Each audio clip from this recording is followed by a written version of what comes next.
So how'd you come to do what you're doing? I worked at the University of Minnesota for 31 years. And then I retired. And after I retired, I remembered one of my classmates saying, be very careful what you volunteer to do, because there is no such thing as unvolunteering. And so the first couple years after I retired, I stayed home and did the normal things that people do. They get your house in order, and I had a son who was married and had children already.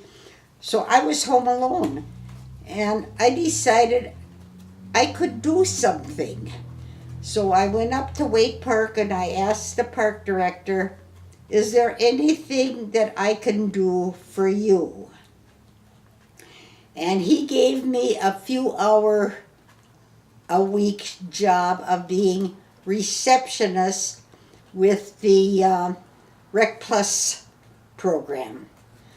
So while the staff on Rec Plus took care of the children, I answered the phone and did those kind of interruption jobs, and I really enjoyed it.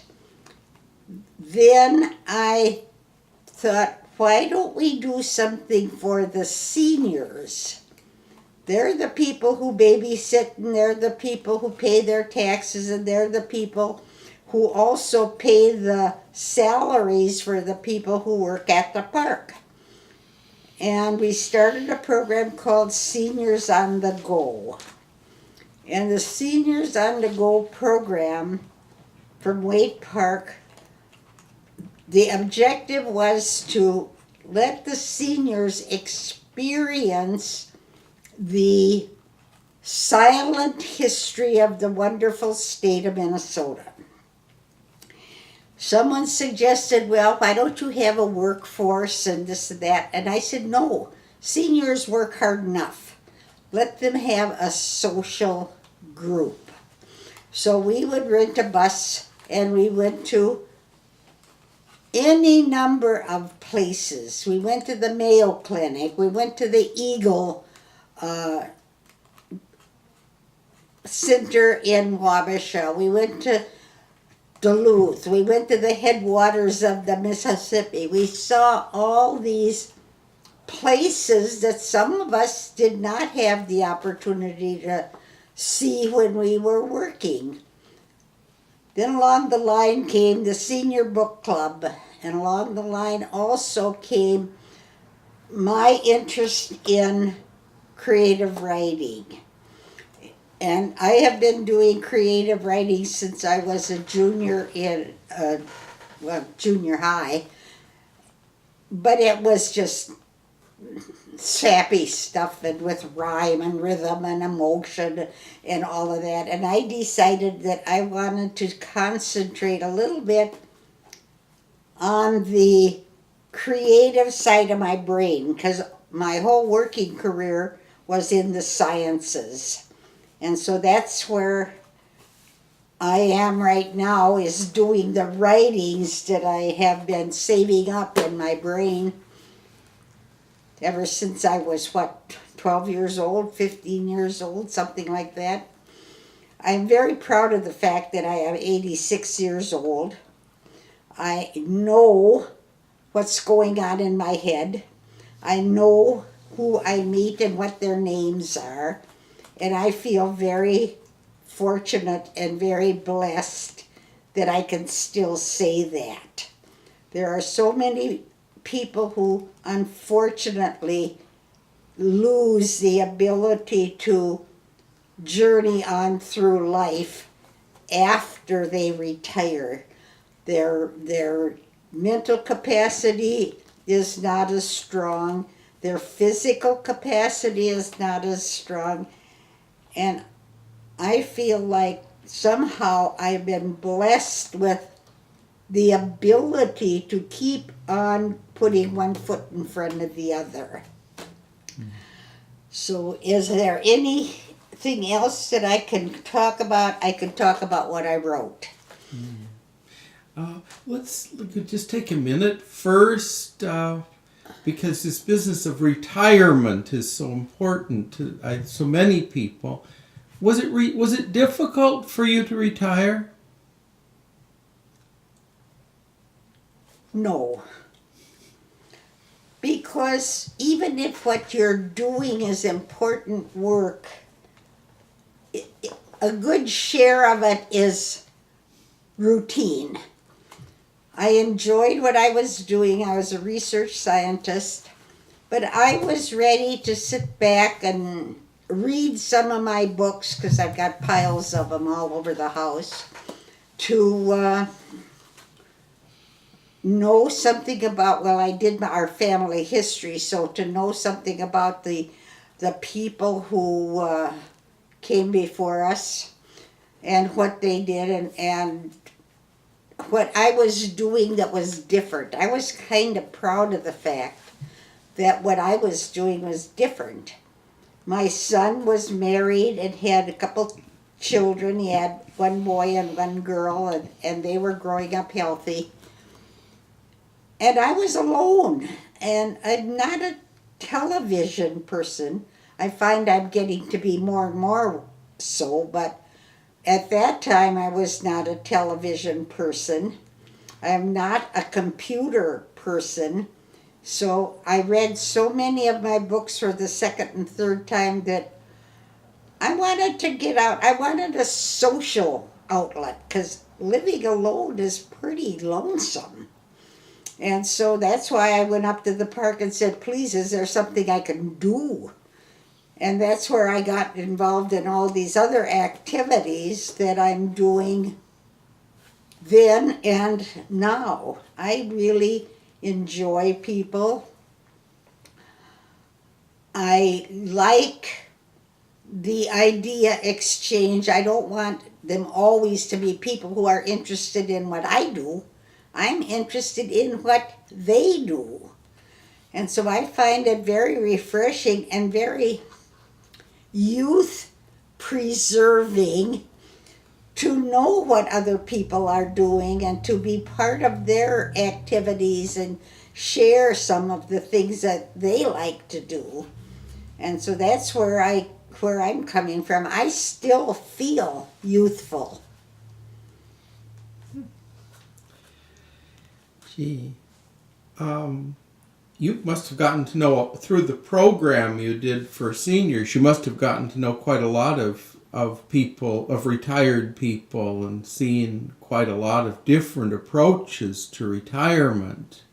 Did you have a sense of kind of what the needs were and what in general was important for people when they retire? Well, I'm from upper Northeast. I'm just a couple blocks from the Anoka County line, so I'm not down in lower Northeast, where it was, I think, more of a blue-collar society. I think where I'm from is the more professional society. They're the teachers and the people that had jobs that demanded a little more education, a little more skills.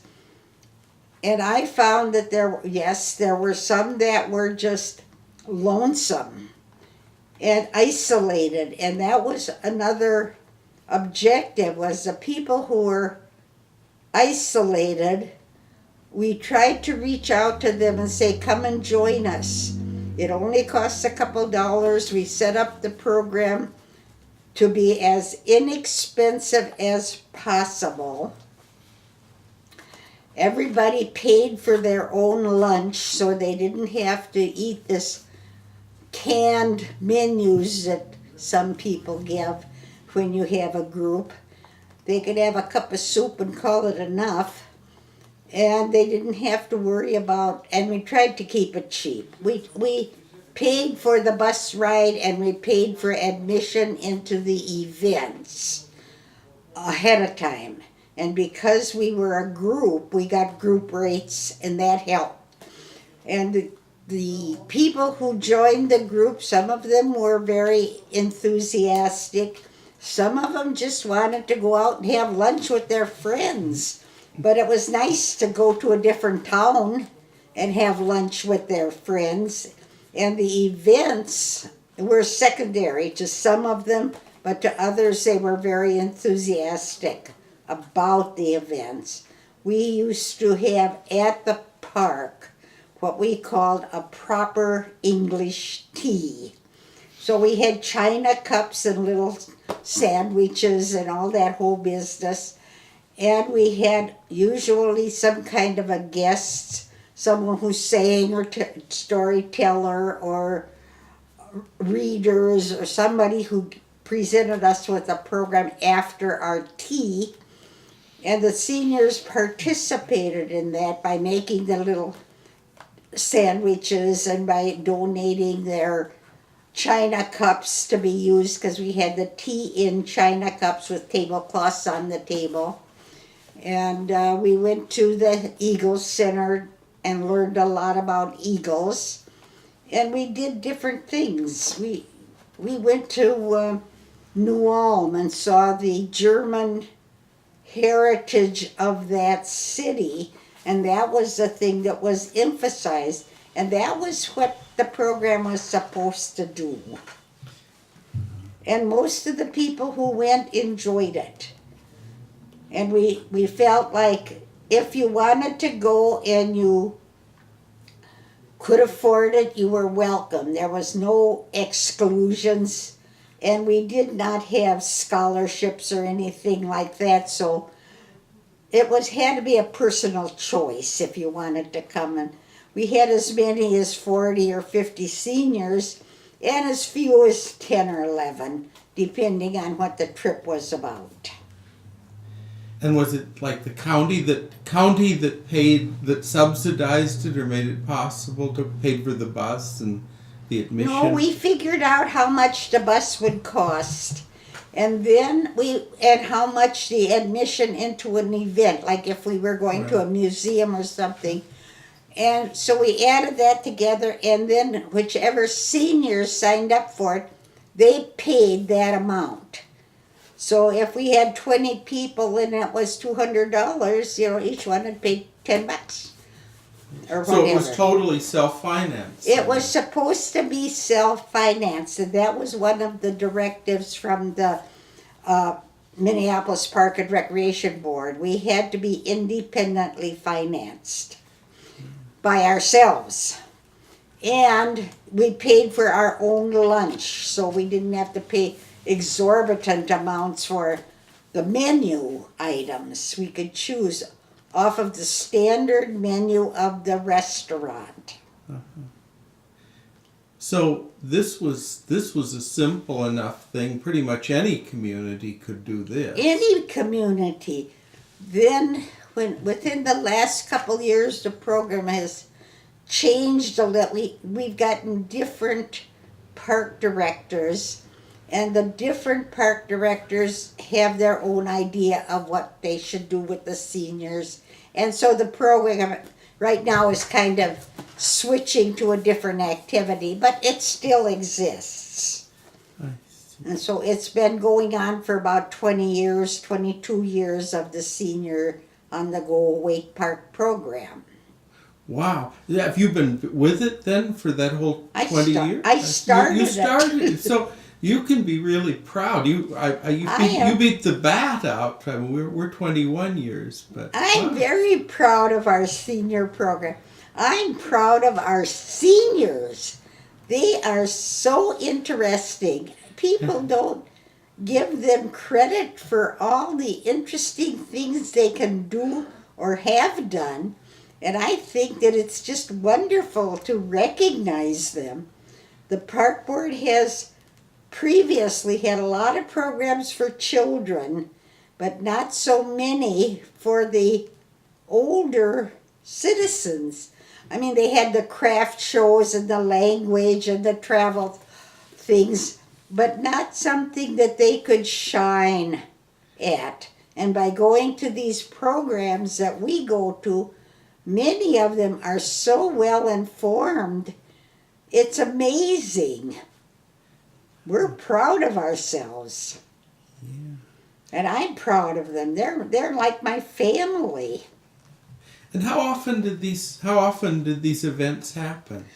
Well, when we started, we tried to go once a month or once every 6 weeks.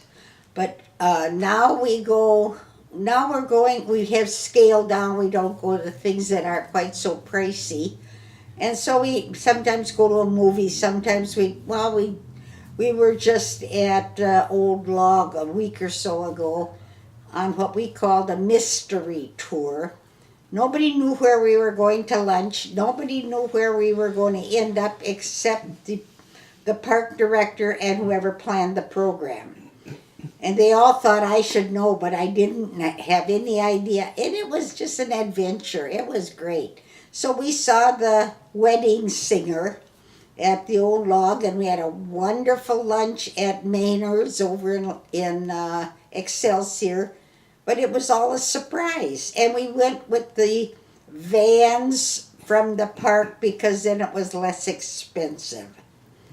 If we rent a bus from a bus company, a tour company, it's quite expensive. Yeah. But if they can use the park vans, it's, we pay $10 to go to Maynard's and to go to the play at Old Log.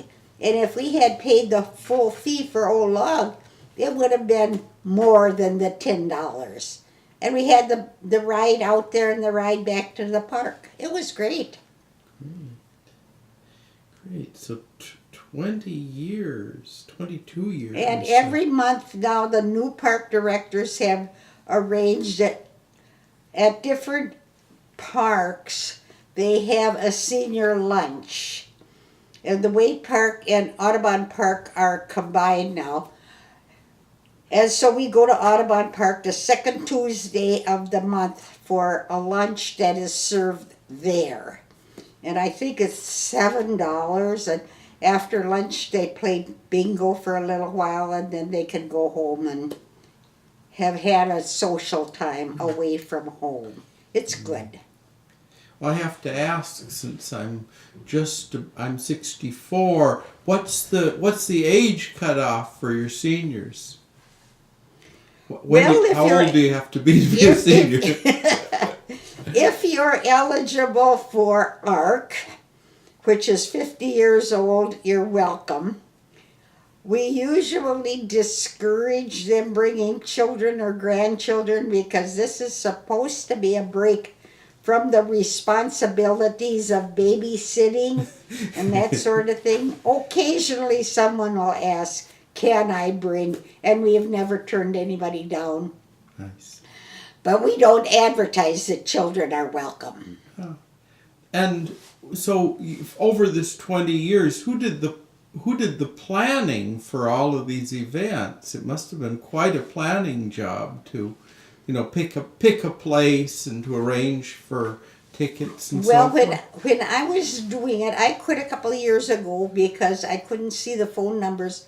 I used to make all the phone calls every month in the whole business, but I would go up to the park and talk with the park director, and we would sit down and decide what are we going to do. Do we need a bus? How much is it going to cost? And the park director and myself would decide what it would cost. And then like 2 weeks before the event or 3 weeks before the event, we would call all the seniors to see if we had enough. Once in a while we had to cancel because there were not enough interested to meet the costs of the trip and that sort of thing. But generally we had a very successful event. So just to give somebody in another neighborhood who might want to do the same thing a little bit of an idea, what kind of hours do you suppose you put in each week just to make it happen, to do the planning, to do the phone calls? What did it come Well, to? I don't know, because I could do it at my kitchen table with a cup of coffee. Still work, even if it's in your kitchen table. I would have the list of all the seniors who had signed up and given me their phone number to call if we were going somewhere, and I would make an appointment with the park director. It probably, I don't know, I never counted the hours because it was sort of a labor of love. I love doing it. Yeah. And I would give each senior the privilege of 2 attempts of calling them and finding out if they're interested. I'd call them early on, and then often they'd say, well, I'm not sure, or they wouldn't be home, because seniors are not at home very much. And then I would call them back and they would tell me yes or no. And we always threatened that if they had to abort and not come, we would charge them anyway, but we never did. And there was only very, very few that didn't show up. Put it on your calendar that we're going on Tuesday at 10 o'clock in the morning to do such and such, and they would be there, ready to go with their money hot in their hand. They were very eager to participate. Wow, what an enormous service this was from you to the community. I mean, probably 10 to 20 hours. They had to be able to get to the park on their own. Yeah. We didn't have bus service to the door. They had to get to the park. And they would carpool sometimes. Sometimes they would, some of them even lived close enough to walk. Gee. Well, what a great accomplishment. I didn't want to short the writing. I just wanted to make sure we got that story clear. When did you start writing? Did you write as a kid? Did you write in high school? This thing? Yeah, well, just writing in general. This sort of thing. I think I started writing when I was in junior high school. Because when I was in high school, I had a poem published in the school little annual anthology or something that was absolutely horrible. But yeah, I know. I've written at the age of 14, everything you write is so dramatic, and I was really pleased that it was there. Then, while I was working, I was also raising my son because I was a single mother, and I didn't write that much. I did our family history while I was working at the U on both sides of our family, but other than that, I think it was after I retired that I started to think. People told me about these organizations. Well, there's this one, would you like to join? Or there's this one, would you like to join? And I ended up joining a few, and I really enjoy the time that I spend with the group and the time that because we have what we call prompt topics. So next week we're supposed to write about leaves. And it's easier to write when you're told what to write about. What we've written about unexpected phone calls. We've written about so many subjects that having something to focus on really helps to write about that focal point. But when you get a group together, they all write about the same major topic, but none of them are the same. It's really exciting. The variety of approaches that people use to write about leaves or write about dogs or whatever the topic that is suggested. And we don't stick absolutely to the topic. If you want to write about something else, you can. Yeah. I like it. We have rules. Both sides of one sheet of paper, because everybody is supposed to have a chance to read what they wrote. Mm-hmm. And if you get somebody who's long-winded and has 10 sheets of paper to read, that kind of cuts everybody else out. So it's one sheet of paper on both sides is the suggested rule. So you were a member of a number of these groups? Well, I belonged to the League of Minnesota Poets for a while.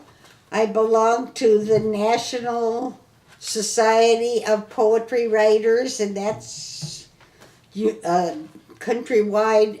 And I've written for Mississippi Poets and Writers, which is a branch of that National Society. I have written just for the fun of it. I've written for my own pleasure. And sometimes something is suggested to me and I write. This one is called From a Small Place. And I was thinking about all the things that you've got stored away in your head that you don't even know you remember until something is suggested. So in that small place is all of the things that have happened to you throughout your life that you think about or you don't think about. And this one, Aging in Large Print, we were making a joke of the fact that I can't read small print anymore, and I decided I'd write a book about it. And I've got one that's called A Year in April. And April is the National Poetry Month. And so the 1st of April, I decided I was going to write a poem a day for the month of April. And I did. And I was absolutely amazed at myself that I could absolutely accomplish it. And so that's how my little books get started. Let's see. Somebody suggests something, I think about something that I should write about. I have a whole book now that is in the process. My books are only this thick, though. They're not 500-600 pages. We had an assignment. And after I wrote the assignment, I thought, this is a whole story. This is only one little part of the story. I've got to finish the story. So now I've got about 60 pages, which is the complete story of the incident that I wrote about for our writing group. And it's called Pages. Pages from Hope's Journal. Because Hope is the main character throughout all these little vignettes that I did. And some of them were the results of the suggested topic, and some of them were the tie together that kind of helped the story flow. So I write because I like to write. I write because I have something to say. Yeah. And I don't care if other people like it or not. I write it for myself, and if they like it, good. And then you publish too. I mean, you put the books out. I don't publish. I have a printer print them for me. Oh, I see. And how? But well, still, it's It's kind published. of publishing. And, But and it's how not- many it's how not many on the- copies do you run? It's not on the market. Pardon? How many copies do you of the book do you Well, I run? usually get 25 copies from my printer, and then I either give some away or sell some. And I figure out how much it costs me to have them printed. And that's what I charge for them. Get my money back. I don't care if I get rich. Yeah. Yeah, I did one of those for my 60th birthday, but I overprinted. I haven't gotten it. I haven't gotten rid of them all, even gratis. Well, I said that my market is the bottom shelf of my linen closet. I've got boxes of books that if anybody's interested, I can drag one out and sell it to them. Sounds Or great. give it to them if I decide they're nice people. Just have a few more minutes left, but if you got a piece you'd like to read, is there something? I'm sorry, I have macular degeneration and I can't read my printing anymore. Oh, not even the large print book. Well, maybe I could read one out of the large print book. Well, not that you have to, just if there's something that you can Well, see. this is the introduction to this large print aging book. Okay. And it is called Aging. It all begins the first time you fall in love. Or I fell in love, I can't read it. He was tall, you were ready. When it ended, he walked away. You walked away. There were other things to do. Some 60 years later, you read his obituary in the daily paper. You did not cut it out. You did not save the clipping. That's when aging starts. And I was telling Mary that when people talk about things that they remember, well, that was before I met Joe, or that was before the first time you fall in love, or that was after we had a big fight. So the first time you fall in love is 0 hour. And the rest of it happens before or after then. That's that one. Let's see, what's this? Desktop. These days, when I sit at my crowded desk, there is no room for thought. There are the latest gadgets, computer, cell phone, recorder, printer, camera, stacks of CDs. Before, the only things I needed were paper, pens, ideas, room for creating poems. My brain could process where the line should fall, what the message was. I need space to think. Clutter and electronics scare away the words. Got such a nice direct style. It's really Well, this one is more personal. This kind of gets into the heart of myself. And I can read one about let's see, where is it? Well, maybe I can't see the print. I'm sorry. well. And this little 3-minute tales is a children's story. But they are little 3-page stories that I call bedtime stories. They are nonviolent, they're peaceful, they're designed to make the child sleepy and not to get them all excited about ninjas and things like that. And this is Blossom. And Blossom is the lady who lives in the block, and the whole story is about her and her garden and the people around her. And the neat thing about Blossom is she's short and round, and she wears men's socks. And the girl who illustrated this book was a 13-year-old girl that I met through the lady who did my income tax. And so I paid her to draw the pictures, and I never told her what to do, and she did it the way she wanted to do it. And I am so pleased with her illustrations. I have no idea where she is or what she's doing or even how old she is, other than the fact that the book was written in 2010. So that's it. I appreciate you taking the time. So these are prose. This is a mixture of prose and poetry. These are all poetry. And the year in April is all poetry. And I have other ones too. Thank you.